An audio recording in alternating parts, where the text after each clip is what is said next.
You know, I must say, ladies and gentlemen, Gears of War 5 is definitely a technical marvel. But by certain standards, it's definitely a technical marvel. Let's go ahead and get into this review, man. This is Big Cloud Gaming, aka your boy Ryan, here as always. Let's start. Gears of War 5 takes place exactly right after Gears of War 4, and this game does a fantastic job not only catching you up as you got a previously, on Gears of War 4, like full recap in the game, but it also does a great job of setting up characters as well as ending certain storylines and giving you more context as you go. Gears of War 5 is absolutely gorgeous to look at when you play the game. The game runs at true 4K, obviously on PC. On the Xbox One X, Microsoft opted to go with a dynamic 4K resolution to focus on performance, and that right there was clearly the motive when it came to this game right out the gate: performance. Now, Gears of War 5 clearly has been prioritized when it comes to PC. This is by far the best PC port that Microsoft personally has put out going on PC. Absolutely amazing. The optimization is on point and the game runs flawlessly, and just some of the best scenes you can possibly name. They also go the extra mile of offering you extra detail in the game with texture packs that you can download into the game to get you even more detail and vibrancy to your colors and of course to your character models. The game is absolutely flawless. Again, it looks great. The visual category, this is easily Microsoft's best looking title going into next generation. By far, this is easily their standout game. At least to me personally, I will believe this is their standout game this whole generation. This is the one that broke the fourth wall for the Xbox One X and of course just for the Xbox platform. And I have to say, my hat goes off to Microsoft's game studios and just Microsoft in general for this particular effort. The coalition really does have some talent, but one can really argue and one can really, really question, could they actually make something else? And me personally, I do believe they can. I mean, the story in this alone is really interesting. So by far, I do believe the coalition has something up their sleeve, but it would be awesome to see them work on something else aside from Gears of War. But, aside from that, game looks absolutely gorgeous. In terms of gameplay, Gears of War 5 is by far the most fluid in the series. Not only is the cover system on point, you can, snap into enemies out of cover is even more, pristine. Everything just looks that much more crisp. I love that. I love everything about that. Game is awesome. They even offer a new element in terms of combat. Now, Gears of War 5, or actually, if I was looking at the previous Gears before I talk about 5, the previous Gears of War, you would just rely on just cover to cover, right? You have the AI to help you and shoot, and you pretty much would feel alone most of the time unless you partner up with a buddy and play through the story. In Gears of War 5, you have a new companion. This new companion's name is Jack. Jack is a robot that you're going to be using to get you from point A to point B. Jack offers you much more than just being your typical, AI associate. Now, this particular bot is really your true backup, as you can use him to flash enemies, you can use him to heal you, you can use him to take out or actually override people's override system circuits. You can do everything with Jack. Jack is really that good, and they even go the even cooler mile of giving you upgrades for this, and you're going to need to upgrade him as you go. Now, as you go through the game, you're going to be picking up these yellow like data components. These data components are used to upgrade Jack to make him more efficient in combat as you continue, as well as when you get into the open world. And when you get into the open world, you're going to have options to kind of like branch off from the main story. And this is the coalition's pretty much their effort to adding more playability to the game, while also offering you more lore, if that makes sense, to the story and certain characters.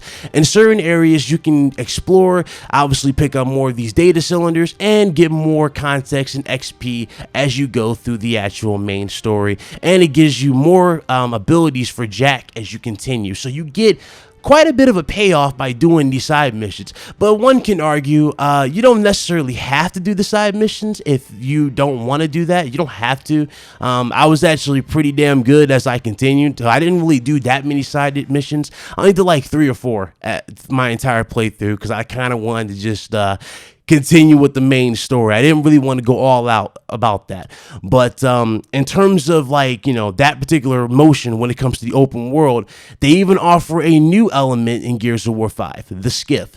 The skiff is by far one of the coolest things in here, though I will say, aside from it being awesome to drive on the snow and how beautiful it looks in the snow, when you get to the desert area, it looks a little weird to, like, you know, pilot this thing. And the reason why is because the textures, like, not even the textures, I would just say the sand, the style of sand they went with for that particular, like, desert level.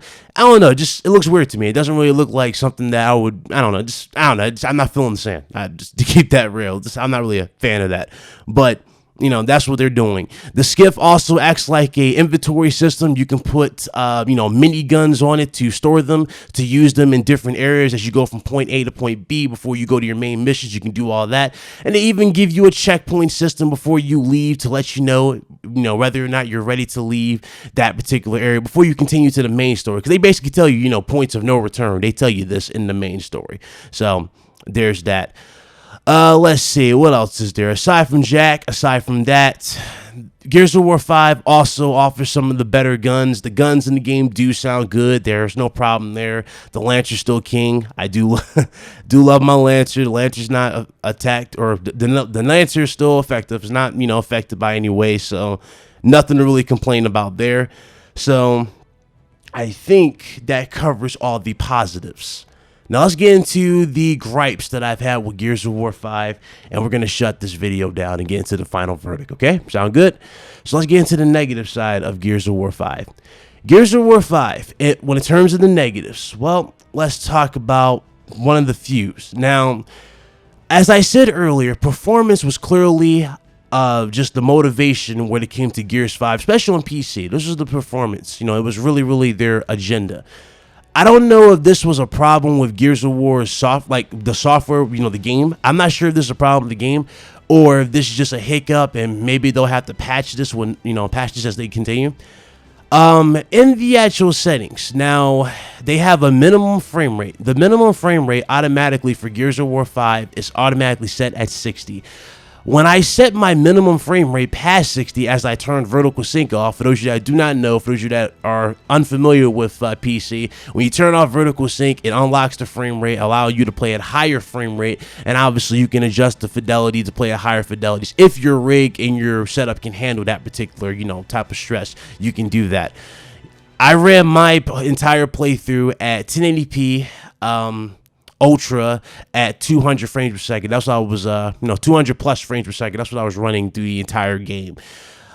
The game ran and looked absolutely amazing until certain things started to happen. I'm talking, and this happened twice. After 2 hours of gameplay back to back, my game crashed. Keep anything else from getting inside. You realize I'm the ranking officer here, right? And we'll reinforce Carmine at the town hub.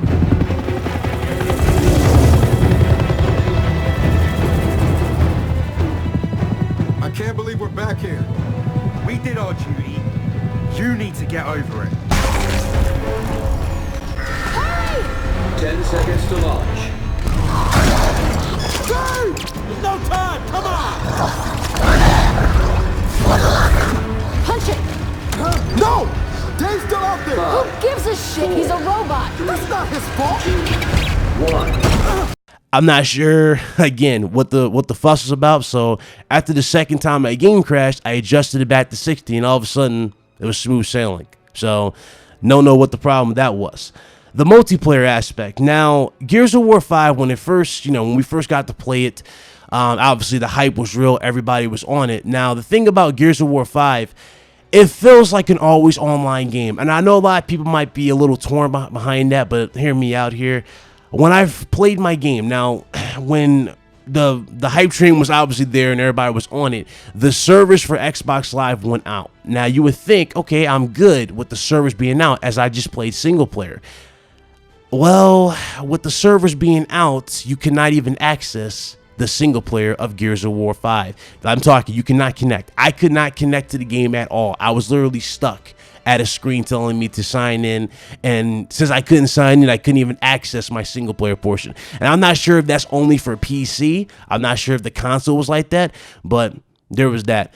And it kind of really does feel like an always online game. You see, when you start Gears of War's story mode, you know, it doesn't necessarily just give you a straight, you know, like offline mode, right? It's kind of like you automatically go into a server and then you have the option of inviting friends and then you start your story from start to finish. So that's kind of how that was. So the whole always online thing never works. And that definitely needs to change for sure. All right. So that's my little issue there. What else? In terms of that, there are some occasional stutter I did get in the game. Got some occasional stutter. Odd texture pop in when I like open certain doors and or jump down and a cutscene would pop up. You know, I would get those occasionally throughout the game. Not necessarily during combat, but just, you know, during the transitions, I did get that occasionally here and there throughout the game. The game also, if I remember correctly, let's see, there's one more issue that I have aside from that. Oh, the multiplayer.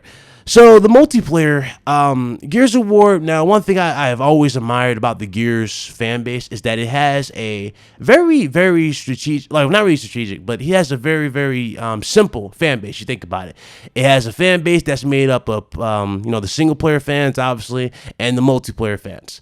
When you look at the game in general, this is where it gets a little hectic. I'm not sure if they fixed this, but the servers for Gears of War 5, in terms of the multiplayer aspect, are not the greatest. I'm talking wait times were about as long as 15 minutes. That was pretty bad. Also, for a game that Microsoft is clearly building to be their biggest multiplayer game, you would think that this game would have all the classic, you know, multiplayer modes in here. And yet, it's missing one of my all-time favorites in here, which is Manhunt. You know, where's that? Just saying, you know, like, you know, maybe it'll be added in a patch. You know, maybe they'll add it on as they continue. Maybe.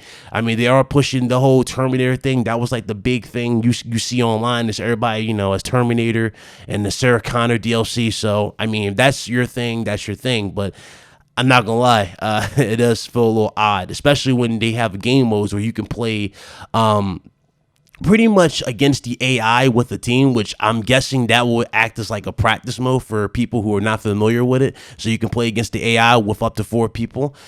So, you know, I don't really know what to say there, to be honest with you. But yeah, I think that covers all my negatives for Gears of War 5. So as you clearly can see, I have a lot of positives. Gears of War 5 on my PC ran absolutely amazing. I love the ending. I love the soundtrack. Soundtrack is really, really good. I forgot to put that in the positives. Soundtrack is definitely good. And the facial animations, if I didn't already talk about it, they match the scenes. You can clearly tell the actors really, really were into their roles and all about giving you that real emotion. And you can actually feel it and see it in the actual player models. So without further ado, my final verdict for Gears of War 5 on the PC, I would have to give this easily an 8 out of 10. Gears of War 5 is by far the best game Microsoft has dropped for the console, and by far one of the better versions of the Gears franchise. I am very, very pleased with what the Coalition has done, and I'm looking forward to what the Coalition can deliver in the future. The Coalition definitely took a lot of pressure off of them, at least when it comes to me, when it comes to games. But I do agree with the masses. I would like to see something else aside from Gears when it comes from the Coalition. But as far as a fresh start, and as far as a, you know, like a starting point from where we are with the Xbox Game Studios, I must say it's not bad. It's not a bad start for the Xbox Game Studios.